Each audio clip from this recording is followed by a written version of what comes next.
Barcelona champions লিগে যেমন তেমন, কিন্তু লা লিগায় এসে হয়ে যাচ্ছে অন্যরকম। বার্সেলোনা মোট লা লিগায় 6টি ম্যাচ খেলে ফেলেছে এবং এই 6টি ম্যাচেই তারা আনবিটেন, অপরাজিত।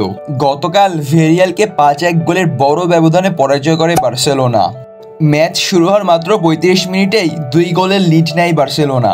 2টি গোলই করেন লেভানডস্কি। লা লিগার বর্তমান টপ স্কোরারও তিনি। হাফ টাইম পর বার্সেলোনা যেন আরও গোলের জন্য মরিয়া হয়ে ওঠে। একের পর এক অ্যাটাক করতে থাকে তারা। পাবলো তোরে 58 মিনিটে স্কোর শিটে নাম ওঠান এবং স্কোর লাইন গিয়ে দাঁড়ায় 3-1। এরপরেই আমরা দেখতে পারি রাফিনিয়ার জাদু। 74 মিনিটে এবং 83 মিনিটে 2 গোল করে বসেন রাফিনিয়া। কি অসাধারণ পারফরমেন্স করে যাচ্ছে সে। বর্তমানে বিশ্বের সব ব্রাজিলিয়ান খেলোয়াড়দের মধ্যে তিনি সবচেয়ে সেরা। বর্তমানে তার লা লিগায় 5 গোল এবং 2 অ্যাসিস্ট। অসাধারণ পারফরমেন্স। এমন অসাধারণ পারফরমেন্স করতে থাকলে ব্রাজিলের সুদিন ফেরাতে অনেক বড় ভূমিকা রাখবেন। বার্সেলোনার জন্য তার কি অসাধারণ ডেডিকেশন। বার্সেলোনার বর্তমান ক্যাপ্টেনও বলা চলে তাকে।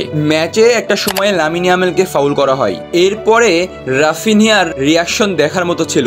এমনই তো হওয়া উচিত ক্যাপ্টেনকে। বার্সেলোনার প্রত্যেকটি ম্যাচের স্কোর লাইন দেখে বার্সেলোনার এই মুগ্ধকর খেলার প্রেমে যে কেউই পড়বে। প্রত্যেকটি ম্যাচে হয় 5 গোল, 4 গোল, নয়তো 7 গোল। কি অসাধারণ, তাই না?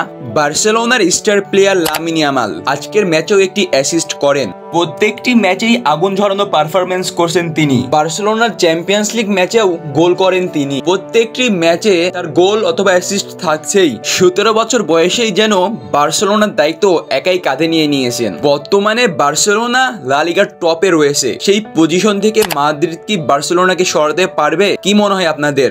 জানিয়ে দিন কমেন্ট বক্সে।